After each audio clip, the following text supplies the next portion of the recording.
G'day folks, it's Rob here. This week I'm doing a little bit of a clip on a garden show we attended. It's called the Queensland Garden Expo. It was held in the Nambour Showgrounds, about 2 hours north of here. So I was hoping to do a different clip for you folks, but we were away for a couple of days last week, and then the builders over the back were making a racket, so I didn't get a chance to film.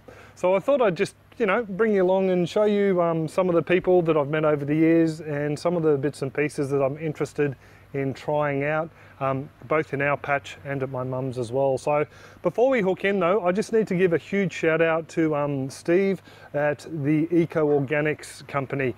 We ran across their stall there, and Steve was kind enough to give me a bottle of the Eco Seaweed and also the Eco Oil that these guys sell. I mentioned that we use this in the Aquaponics and that we had a YouTube channel, and he was all too happy just to give me a couple of bottles to try out.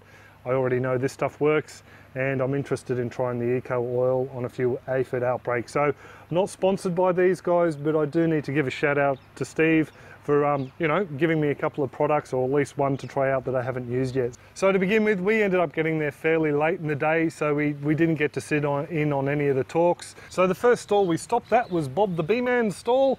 He had some of his hives on display there, some with viewing windows so he could have a bit of a look inside, but I was rather taken by his little Bob the Bee Man beehive. It had some tetragonula Hawking's eye in it. He was also showing his new little honey frames for the native beehives. I won't get into that in this clip here, although we did talk about them. There'll be a link to Bob's website down in the description below, so check out that if you're an Aussie native beekeeper, and I'm sure he'll update folks as soon as more information is available on those little honey frames. So we'll start off with Bob, and we'll take a bit of a wander around, just 2 or 3 of the stalls that I enjoyed while we were there. Just introduce the world to Bob. This is Bob the Bee Man here. And his merry band of Hawking's eye.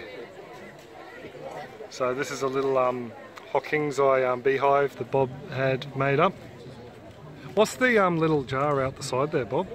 I've been feeding these just to help them along okay. in their first few weeks of existence within the box. Yep. They were transferred from a water meter box. Oh, okay. Actually. And I don't put much of their original honey in. Okay. Just decided they need some extra to so that's just they've got food. Just a little bit of extra honey. Yep. They got plenty of pollen. Yep. It's the nectar that they're short of. Okay. Well, thank you very much, Bob. You're welcome. I think I might leave you go and chat to other people. Mr. Bob.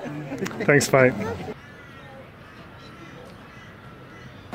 So I thought I'd give you folks a bit of a look at what we're going to get Mum and Dad. If you watch John's channel, that's growingyourgreens.com, you would have seen this. These are the Vegepods. They're basically a self-contained grow system. There's a reservoir in the base that collects the water. Thank you, mate. No worries. There's an irrigation line that runs up the top there.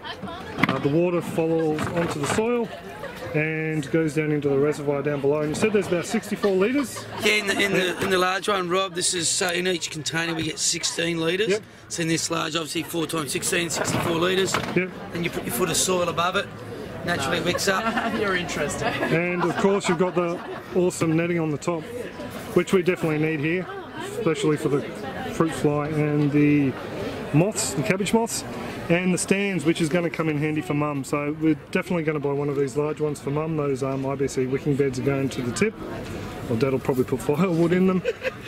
But yeah, these guys probably sit alongside the aquaponics under Mum's kitchen window. So there you go, very schmicko.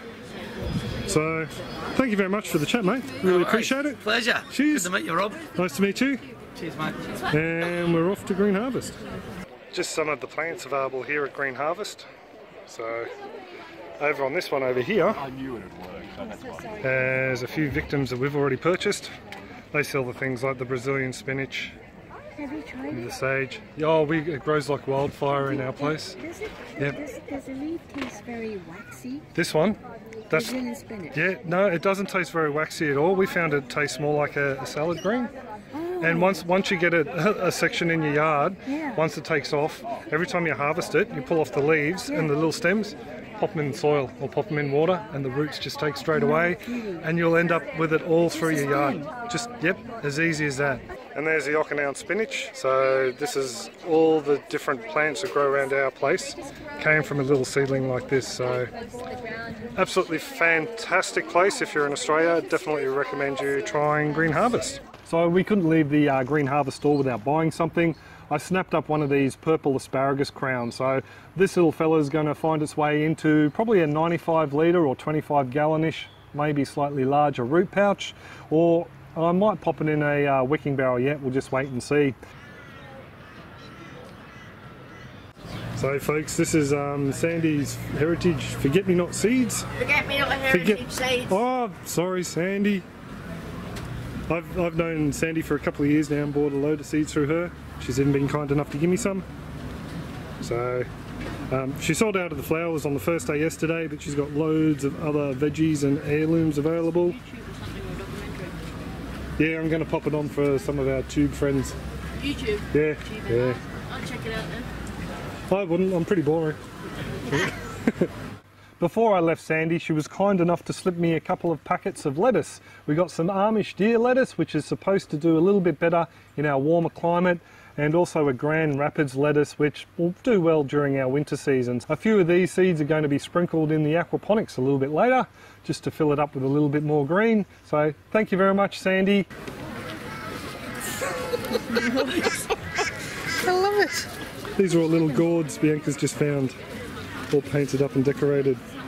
They look awesome. A spectacular little fairy house. So these awesome designs are made by Mothar and Gourds.com. I've got the card, so I'll put a link down below. They make it's all handmade pottery as well, which is absolutely awesome, but I love their chooks. Their chooks are fantastic.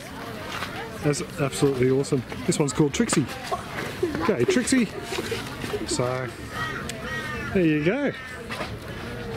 And they've got the other gourds for sale here, the blanks.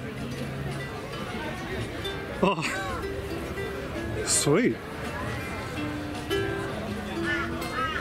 So this is a design of your own? Yes, it is. Yes, it is. The fairy harp. The fairy harp? That's awesome. And the guitar as well. It's wired. Double string, 3 string. A double string, 3 string. I can give you permission through him. Okay, thank you. There we go. I've got it on film. There you go. We have permission to listen to these speakers. They sound alright. Yeah, that's what's under recording, so I can in the shed and it's not the best. Yeah, did the speakers sound alright? Oh,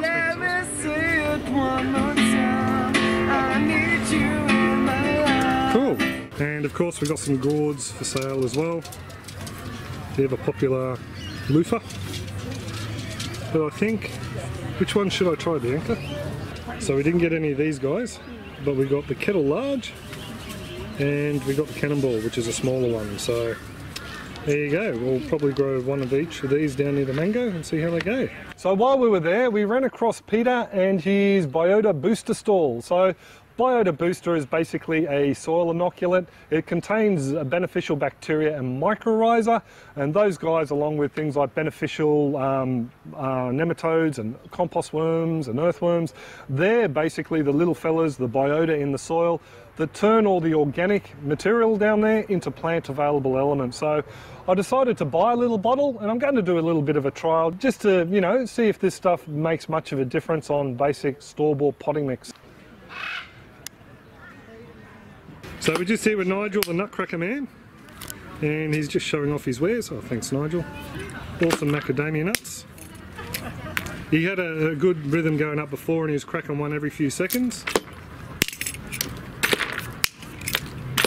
Absolutely awesome, mate. The walnut goes in. Yep. A little tap. Hold that shell away and you're going to get a whole nut or 2 full halves. Oh, sweet. Yeah? Yep. Hold this in your hand, give it a tap.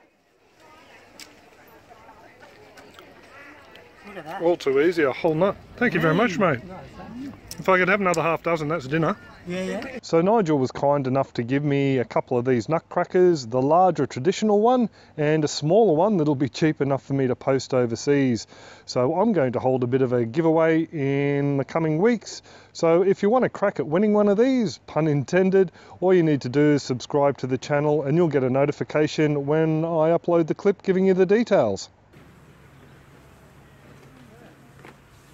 So there you go, folks. There's a bit of an impromptu look at the Garden Expo at the Nambour Showgrounds. As you can see, I've got that pouch and another one full of swag, including the Nutcrackers from Mr. Nigel, so we'll organise a giveaway from them. So I'll pretty much all leave it there. Hit that like button if you enjoyed the clip, and you can also subscribe as well. Do hope you've enjoyed it, and I'll catch you next clip. Cheers all, have a top one. So I'm trying to record this clip, and I have this little lady and her crazy leg lay down in front of me wanting belly rubs. She's a very gorgeous lady. Hey Lizzie, I'll finish off the clip now. Hey, oh, you want more pats? Ah, who can refuse? Yeah, good girl.